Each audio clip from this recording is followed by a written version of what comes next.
দক্ষিণ দিনাজপুর জেলার কুশমন্ডি ব্লকের করঞ্জি গ্রাম পঞ্চায়েতের চোরাগাছি এলাকায় 111 নম্বর বুথে নিজের ভোটাধিকার প্রয়োগ করলেন কুশমন্ডি পঞ্চায়েত সমিতির কৃষি কর্মাধ্যক্ষ রেজা জাহির আব্বাস। বৃহস্পতিবার সকালে তিনি বুথে উপস্থিত হয়ে শান্তিপূর্ণভাবে ভোটদান করেন। ভোট দেওয়ার পর বুথ চত্বরে উপস্থিত তৃণমূল কংগ্রেস সমর্থকদের সঙ্গে কথা বলেন এবং ভোট প্রক্রিয়া সম্পর্কে খোঁজ খবর নেন।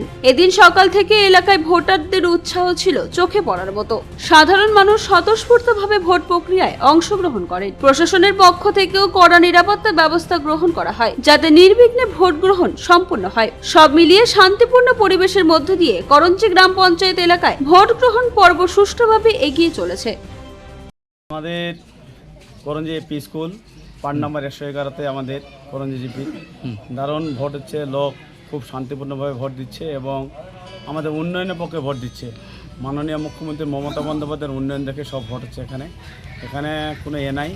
এখানে আমাদের প্রার্থী রেখা রায় মহাশয়া আমাদের ব্যাপক হারে লিড দিবেন এবং আমাদের করঞ্জি অঞ্চল থেকে বেশি এখান থেকে প্রচুর হারে এই বুথ থেকে লিড পাবেন, এটা নিশ্চিত। মানে উন্নয়নের পক্ষে সব ভোট দিচ্ছেন এখানে। এখানে কোনো সমস্যা নেই। এখানে আমরা সব পার্টি মিলেমিশে, কারণ যে ভোট পার হলে আমরা সব মিলেমিশে শান্তিপূর্ণভাবে লোক যেন ভোট দিতে পারে সেটাই আমরা চাই, সেটাই এখানে হচ্ছে। লোক যেন মানে কোনো বিশৃঙ্খলা যেন না হয়।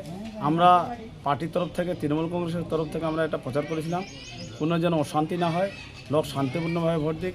আমরা আমাদের কুশমন্ডির লোক শান্তিপ্রিয় লোক, আমরা শান্তিপূর্ণভাবে ভোটটা দিতে চাই। ভোট হচ্ছে 100% শান্তিপূর্ণভাবে ভোট হচ্ছে। এখানে সেন্টার বাহিনীও দেখে গেছেন, আমাদের অবজারভার এসেছিলেন, দেখে গেছেন। হ্যাঁ, এখানকার পোলিং পার্সনরা বলতে পারবেন খুব শান্তিপূর্ণভাবে ভোট দিচ্ছে। আপনারা দেখতে পারবেন লাইনে দাঁড়িয়েছে লোক শান্তিপূর্ণভাবে, কোনো আওয়াজ নেই, কোনো ঠান্ডা মাথায় ওখানে ভোট হচ্ছে। ধন্যবাদ। কুশমন্ডি থেকে দিলদার আলীর রিপোর্ট, কুলিক নিউজ।